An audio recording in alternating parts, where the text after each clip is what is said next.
All right, guys, welcome back to the channel. Welcome if you're new. Thank you for taking time out of your day to check the video out. We have more PlayStation news, rumors, and leaks to go over and cover today. So before we dive into it, if you end up enjoying the video or finding it informative, leave it a like. And if you are new here to the channel, please consider hitting that subscribe button as well. We're starting here with a relatively important update regarding the situation with Arrowhead Game Studios, Helldivers 2, and the Killzone collab. Being reported by PlayStation Lifestyle, it says yesterday, Arrowhead Studios released its first batch of Helldivers 2 and Killzone items in its game superstore. Excitement for the long-dormant franchise's comeback was brief as the price for these items were criticized by fans. Following backlash, the studio has decided the previously announced second batch of Killzone content will now be free. Initially, the second half of the Helldivers 2 x Killzone crossover was scheduled for December 23rd, 2024. That's when it would release. However, its controversial pricing for the first batch of items seems to have changed Arrowhead Studios' plans. The second half is available today in the Superstore for free and will be distributed in 2 waves. Additionally, the duration of the current Superstore items will increase from 5 days to 10. As mentioned, the reasoning behind the change is its initial pricing. If a player wanted to purchase all of the first items, it would cost around $20 US. As the game's seasonal war bonds include several more items for half the price, this sparked criticism from the fans. The studio states that they are, quote, investigating solutions for how we can bring these items back permanently. There's a second write-up here regarding this situation, also coming from PlayStation Lifestyle. Arrowhead Game Studios has said that Helldivers 2, its Killzone content's exorbitant price, was its own decision, not Sony's. As we reported yesterday, acquiring Killzone 2 content cost 1,975 super credits, which means players have to spend $20. This is double the price of a war bond. When players began criticizing publisher Sony Interactive Entertainment for the high price, Arrowhead took to Discord to clarify that Sony had nothing to do with its decision. Of course, it's a partnership, the studio wrote, but we are in the driving seat behind the decisions. This one is on us. Separately on X, creative Johan Pilestead explained that the reason Killzone 2 content did not come via a war bond was because having a higher priced war bond would carry negative sentiment. Sorry you felt the price was steep. We are looking at all feedback, he added. Players aren't happy with the statements, however. Some have demanded a re-release of the content as a war bond. The players that bought any of the current content get to keep whatever they bought and have their credits refunded regardless of if they buy the war bond, one Reddit user suggested. So the first thing I have to say is a lot of credit to Arrowhead Studios once again for being able to take in player feedback very rapidly and quickly react, respond, and make changes. I don't think anybody's complaining that, something that was not going to be free will now be free for all players. That's great.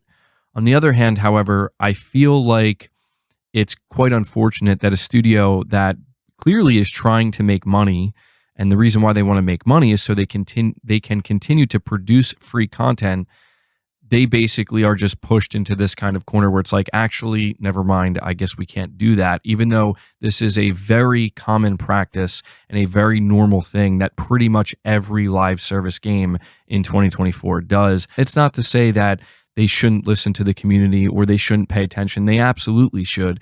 Of course, this is a $40 paid game, and I'm not trying to make it sound like they're not getting their money up front. They are. But again, this is a studio that's trying to continually put out content on a regular basis. And, most of it, if not all of it, I would say, is free and can be earned for free in game. And so the one time they're like, well, we actually really want to make some money here on this, they're met with just people kind of losing it. And so, maybe at the end of the day, the best way to handle it would have been in the pricing, right? Because $20, no matter which way you slice it, is steep for, cosmetic DLC or just, and this type of DLC that's a crossover in general. So maybe the best option would have been to just say, you know what, we're going to maybe price it at $12 or $10 even.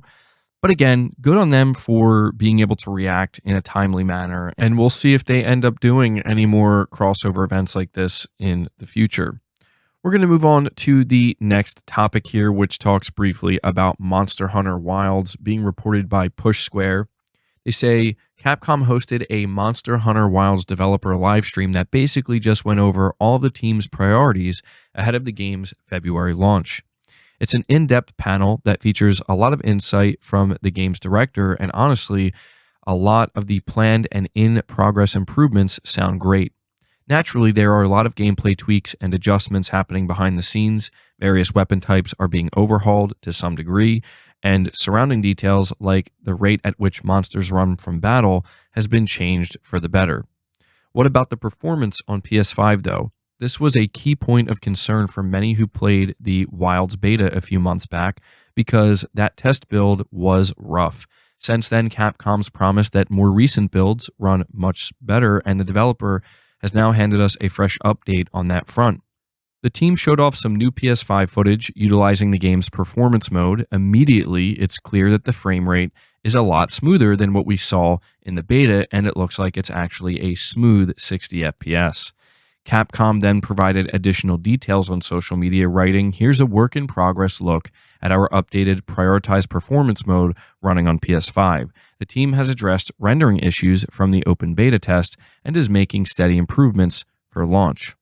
The developer goes on to confirm that PS5 Pro support will be introduced via a day one patch. Apparently, we are going to be getting more information on those enhancements closer to release. And so again, this title is set to launch on February 28th. And I think that this is good news. There's no denying that based off of that beta, the game needed some work. It needed to be optimized and performance needed to improve. So it seems like they're working hard at making sure that by the time it gets to launch, it will no longer be a problem. And it will definitely be interesting to see what type of enhancements they end up putting there day one for the PS5 Pro version. But moving on to the next topic here, we have an interesting rumor regarding a remake that I think certainly quite a few people would be interested in.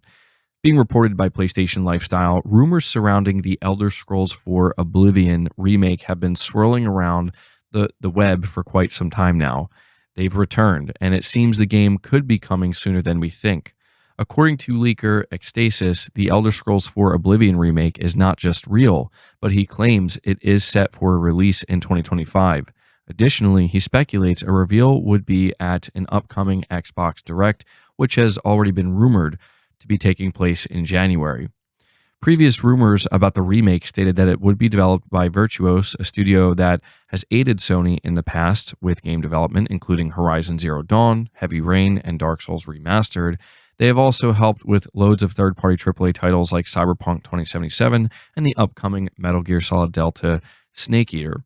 The studio is allegedly building the game in Unreal Engine 5. So considering we're hearing that there is apparently a Xbox Direct scheduled for January, it does make sense. And based off of this leak, it is claiming that this game will also release on PS5. So again, this is becoming like a recurring theme with certain Microsoft first-party titles. And I think if you're a PlayStation player, it is kind of worth tuning in to any of these Xbox events, because at this point in time, we just don't know like what's coming to PlayStation, what isn't, right? So this is another one we can kind of add to that list. And I'm interested to know, like, for those who are fans of the Elder Scrolls, how do you feel about an Elder Scrolls 4 Oblivion remake remade in Unreal Engine 5? Does that sound exciting to you? But guys, that's going to do it for the video. I hope you enjoyed it. I hope you found it informative. If you did, be sure to leave it a like, subscribe to the channel if you're new, hit the bell notification icon, and feel free to share the video out on top of all that. But until next time, guys, take care.